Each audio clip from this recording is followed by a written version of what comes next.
الله أكبر.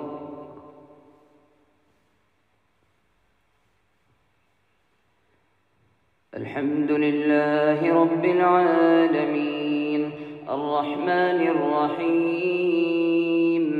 مالك يوم الدين إياك نعبد وإياك نستعين اهدنا الصراط المستقيم صراط الذين أنعمت عليهم غير المغضوب عليهم ولا الضالين.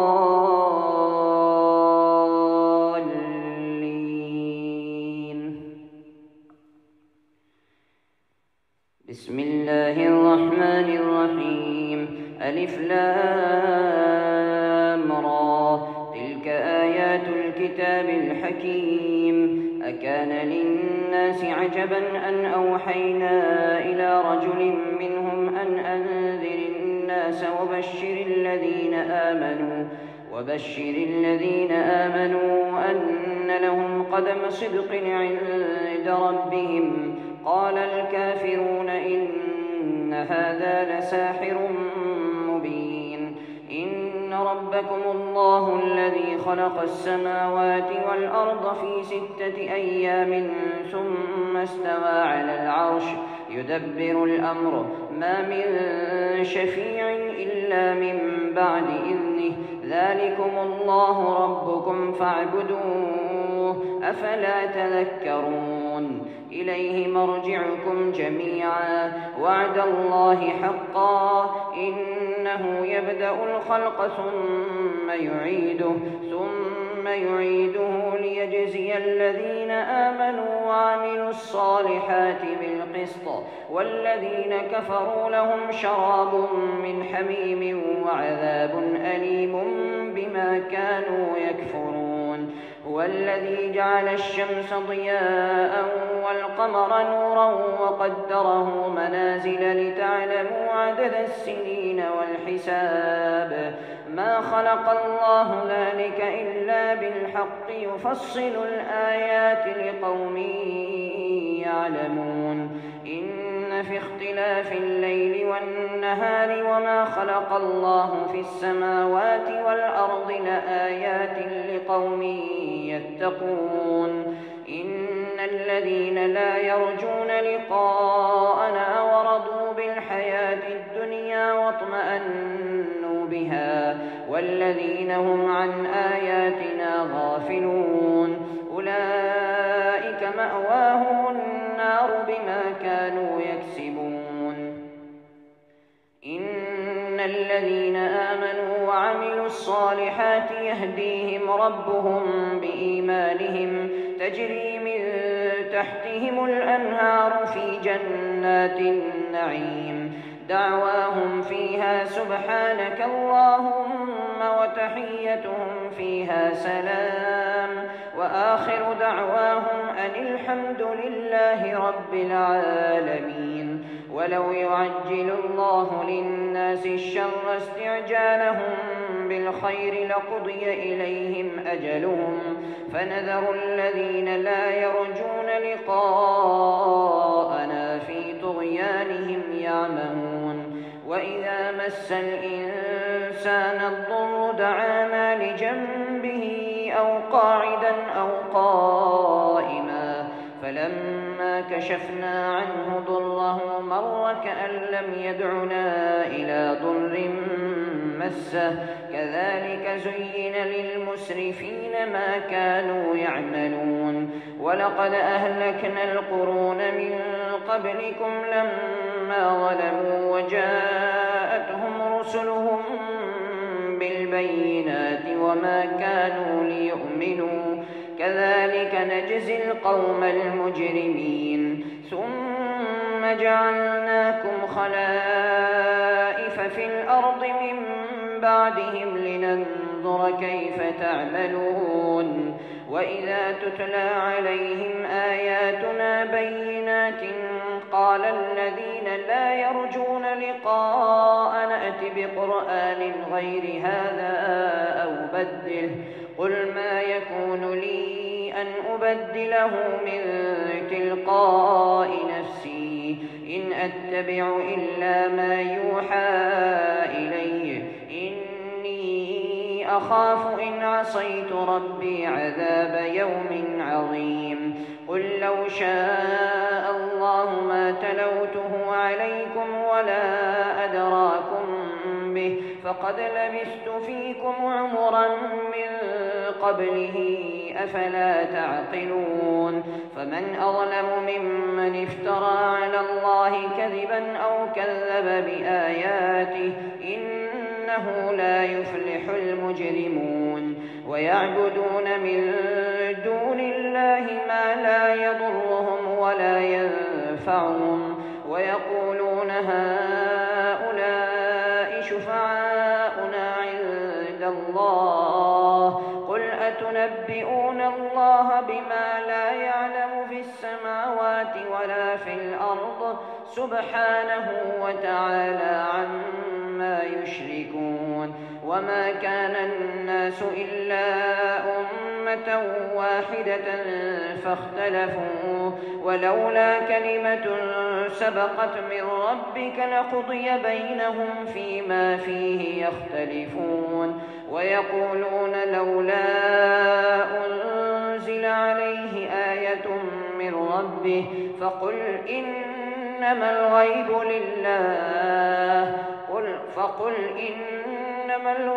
لله فانتظروا إني معكم من المنتظرين وإذا أذقنا الناس رحمة من بعد ضراء مستهم إذا لهم مكر في آياتنا قل الله أسرع مكرا إن رسلنا يكتبون ما تمكرون هو الذي يسيركم في البر والبحر حتى إذا كنتم في الفلك وجرين بهم بريح طيبة وفرحوا بها جاءتها ريح عاصف وجاءهم الموج من كل مكان وظنوا أنهم أحيط بهم دعوا الله مخلصين له الدين لئن أنجيتنا من هذه لنكونن من الشاكرين فلما أنجاهم إذا هم يبغون في الأرض بغير الحق يا أيها الناس إنما بغيكم على أنفسكم متاع الحياة الدنيا ثم إلينا مرجعكم فننبئكم بما كنتم تعملون إنما مثل الحياة الدنيا كماء أنزلناه من السماء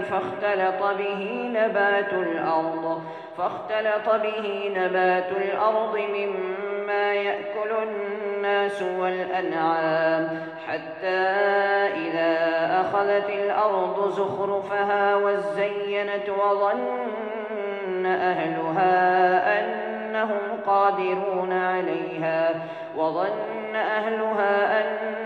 قادرون عليها أتاها أمرنا ليلا أو نهارا فجعلناها حصيدا كأن لم تغن بالأمس كذلك نفصل الآيات لقوم يتفكرون والله يدعو إلى دار السلام ويهدي من يشاء إلى صراط مستقيم للذين أحسنوا الحسنى وزيادة ولا يرهق وجوههم قتر ولا ذلة أولئك أصحاب الجنة هم فيها خالدون والذين كسبوا السيئات جزاء سيئة بمثلها وترهقهم ذلة ما لهم من الله من عاصم كأنما أغشيت وجوههم قطعا من الليل مظلما أولئك أصحاب النار هم فيها خالدون ويوم نحشرهم جميعا ثم نقول للذين أشركوا مكانكم أنتم وشركاؤكم فزيلنا بينهم وقال شركاؤهم ما كنتم إيانا تعبدون فكفى بالله شهيدا بيننا وبينكم إن كنا عن عبادتكم لغافلين هنالك تبلو كل نفس ما أسلفت وردوا إلى الله مولاهم الحق وضل عنهم ما كانوا يفترون من يرزقكم من السماء والأرض أم من يملك السمع والأبصار ومن يخرج الحي من الميت ويخرج الميت من الحي ومن يدبر الأمر فسيقولون الله فقل أفلا تتقون فذلكم الله ربكم الحق فماذا بعد الحق إلا الضلال فأنى تصرفون كذلك حقت كلمة ربك على الذين فسقوا أنهم لا يؤمنون قل هل من شركائكم من يبدأ الخلق ثم يعيده قل الله يبدأ الخلق ثم يعيده فأنى تؤفكون قل هل من شركائكم من يهدي إلى الحق قل الله يهدي للحق أفمن يهدي إلى الحق أحق أن يتبع أم من لا يهدي إلا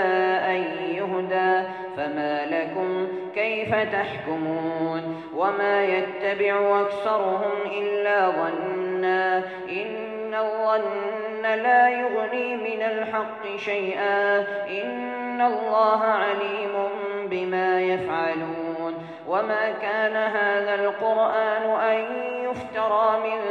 دون الله ولكن تصديق الذي بين يديه وتفصيل الكتاب لا ريب فيه من رب العالمين أم يقولون افتراه قل فأتوا بسورة مثله وادعوا من استطعتم من دون الله إن كنتم صادقين بل كذبوا بما لم يحيطوا بعلمه ولما يأتهم تأويله كذلك كذب الذين من قبلهم فانظر كيف كان عاقبة الظالمين ومنهم من يؤمن به ومنهم من لا يؤمن به وربك أعلم بالمفسدين وإن كذبوك فقل لي عملي ولكم عملكم أنتم بريئون مما أعمل وأنا بريء مما تعملون ومنهم من يستمعون إليك أفأنت تسمع الصم ولو كانوا لا يعقلون ومنهم من ينظر إليك أفأنت تهدي العمي ولو كانوا لا يبصرون إن الله لا يظلم الناس شيئا ولكن الناس أنفسهم يظلمون ويوم يحشرهم كأن لم يلبثوا إلا ساعة من النهار يتعارفون بينهم قد خسر الذين كذبوا بلقاء الله وما كانوا مهتدين وإما نرينك بعض الذي نعدهم أو نتوفينك فإلينا مرجعهم ثم الله شهيد على ما يفعلون ولكل أمة رسول فإذا جاء رسولهم قضي بينهم بالقسط وهم لا يظلمون ويقولون متى هذا الوعد إن كنتم صادقين قل لا أملك لنفسي ضرا ولا نفعا إلا ما شاء الله، لكل أمة أجل، إذا جاء أجلهم فلا يستأخرون ساعة ولا يستقدمون. رأيتم إن أتاكم عذابه بياتا أو نهارا ماذا يستعجل منه المجرمون؟ أثم إذا ما وقع آمنتم به الآن وقد كنتم به تستعجلون. ثم قيل للذين ظلموا ذوقوا عذاب الخلد هل تجزون إلا بما كنتم تكسبون. ويستنبئونك أحق هو؟ قل إي وربي إنه لحق وما أنتم بمعجزين. ولو أن لكل نفس ظلمت ما في الأرض لافتدت به وأسروا الندامة لما رأوا العذاب وقضي بينهم بالقسط وهم لا يظلمون. ألا إن لله ما في السماوات والأرض ألا إن وعد الله حق ولكن أكثرهم لا يعلمون. هو يحيي ويميت وإليه ترجعون. يا أيها الناس قد جاءتكم موعظة من ربكم وشفاء لما في الصدور وهدى ورحمة للمؤمنين. قل بفضل الله وبرحمته فبذلك فليفرحوا هو خير مما يجمعون. قل أرأيتم ما أنزل الله لكم من رزق فجعلتم منه حراما وحلالا قل الله أذن لكم أم على الله تفترون. وما ظن الذين يفترون على الله الكذب يوم القيامة إن الله لذو فضل على الناس ولكن أكثرهم لا يشكرون. وما تكون في شأن وما تتلو منه من قرآن ولا تعملون من عمل إلا كنا عليكم شهودا إذ تفيضون فيه. وما يعزب عن ربك من مثقال ذرة في الأرض ولا في السماء ولا أصغر من ذلك ولا أكبر إلا في كتاب مبين. ألا إن أولياء الله لا خوف عليهم ولا هم يحزنون الذين آمنوا وكانوا يتقون. لهم البشرى في الحياة الدنيا وفي الآخرة لا تبديل لكلمات الله ذلك هو الفوز العظيم. ولا يحزنك قولهم إن العزة لله جميعا هو السميع العليم. ألا إن لله من في السماوات ومن في الأرض وما يتبع الذين يدعون من دون الله شركاء إن يتبعون إلا الظن وإن هم إلا يخرصون. هو الذي جعل لكم الليل لتسكنوا فيه والنهار مبصرا إن في ذلك لآيات لقوم يسمعون. قالوا اتخذ الله ولدا سبحانه هو الغني له ما في السماوات وما في الأرض إن عندكم من سلطان بهذا أتقولون على الله ما لا تعلمون. قل إن الذين يفترون على الله الكذب لا يفلحون. متاع في الدنيا ثم إلينا مرجعهم ثم نذيقهم العذاب الشديد بما كانوا يكفرون. واتل عليهم نبأ نوح إذ قال لقومه يا قوم إن كان كبر عليكم مقامي وتذكيري بآيات الله فعلى الله توكلت فأجمعوا أمركم وشركاءكم ثم لا يكن أمركم عليكم غمة ثم اقضوا إلي ولا تنظرون. فإن توليتم فما سألتكم من أجر إن أجري إلا على الله وأمرت أن أكون من المسلمين. فكذبوه فنجيناه ومن معه في الفلك وجعلناهم خلائف وأغرقنا الذين كذبوا بآياتنا فانظر كيف كان عاقبة المنذرين. ثم بعثنا من بعده رسلا إلى قومهم فجاءوهم بالبينات فما كانوا ليؤمنوا بما كذبوا به من قبل كذلك نطبع على قلوب المعتدين. ثم بعثنا من بعدهم موسى وهارون إلى فرعون وملئه بآياتنا فاستكبروا وكانوا قوما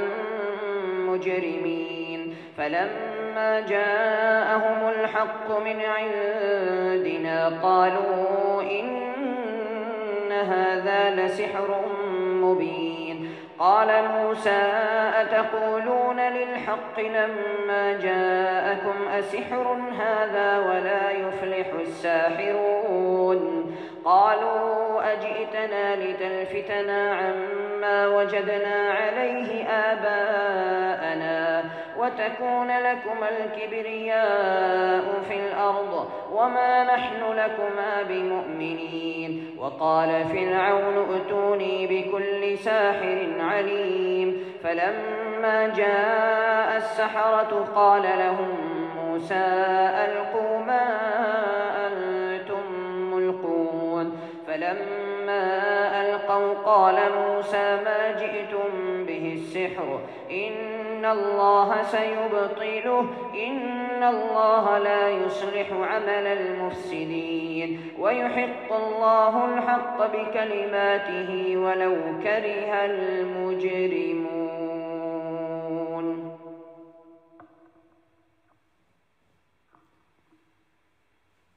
فما آمن لموسى إلا ذرية من قومه على خوف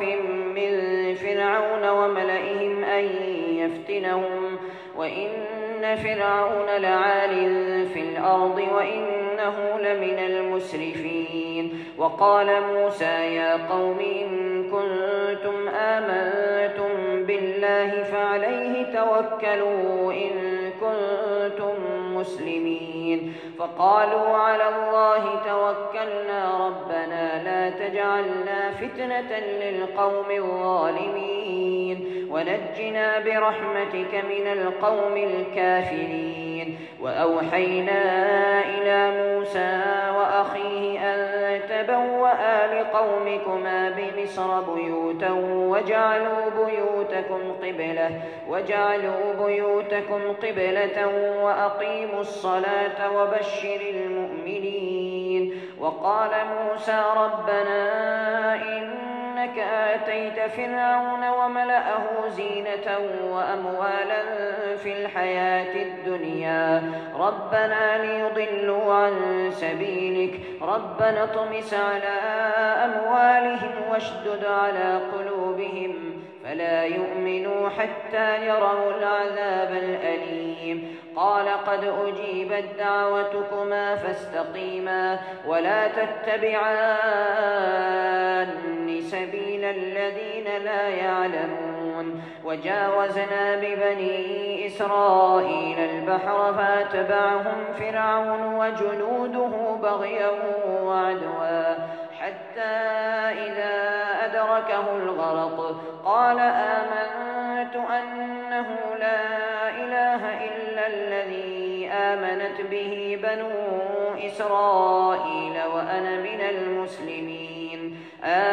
الآن وقد عصيت قبل وكنت من المفسدين فاليوم ننجيك ببدنك لتكون لمن خلفك آية وإن كثيرا من الناس عن آياتنا لغافلون ولقد بوأنا بني إسرائيل مبوأ صدق ورزقناهم من الطيبات فما اختلفوا حتى جاءهم العلم إن ربك يقضي بينهم يوم القيامة فيما كانوا فيه يختلفون فإن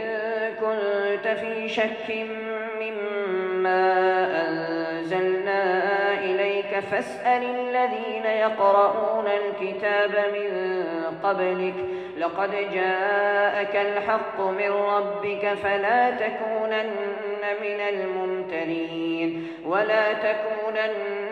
من الذين كذبوا بآيات الله فتكون من الخاسرين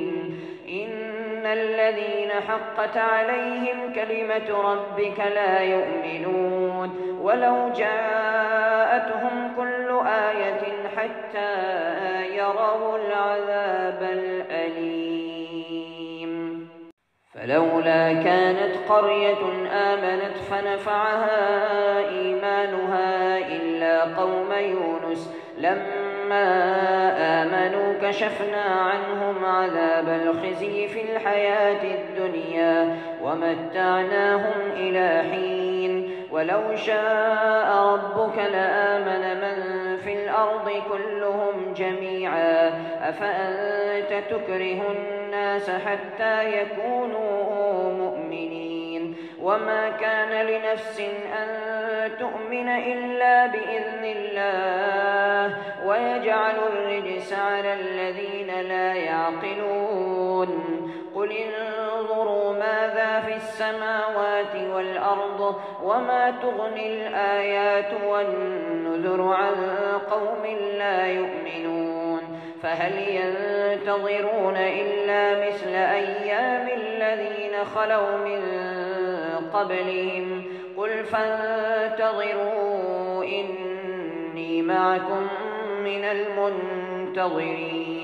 ثم ننجي رسلنا والذين آمنوا كذلك حقا علينا ننجي المؤمنين قل يا أيها الناس إن كنتم في شك من ديني فلا أعبد الذين تعبدون من دون الله ولكن أعبد الله الذي يتوفاكم وأمرت أن أكون من المؤمنين وأن أقم وجهك للدين حنيفا ولا تكونن من المشركين ولا تدع من دون الله ما لا ينفعك ولا يضرك فإن فعلت فإنك إذا من الظالمين وإن يمسسك الله بضر فلا كاشف له إلا هو وإن يردك بخير فلا راد لفضله يصيب به من يشاء من عباده وهو الغفور الرحيم قل يا أيها الناس قد جاءكم الحق من ربكم فمن اهتدى فإنما يهتدي لنفسه ومن ضل فإنما يضل عليها وما أنا عليكم بوكيل واتبع ما يوحى إليك واصبر حتى يحكم الله وهو خير الحاكمين. Thanks for watching. Don't forget to like, comment, share and subscribe to Al Wahid channel.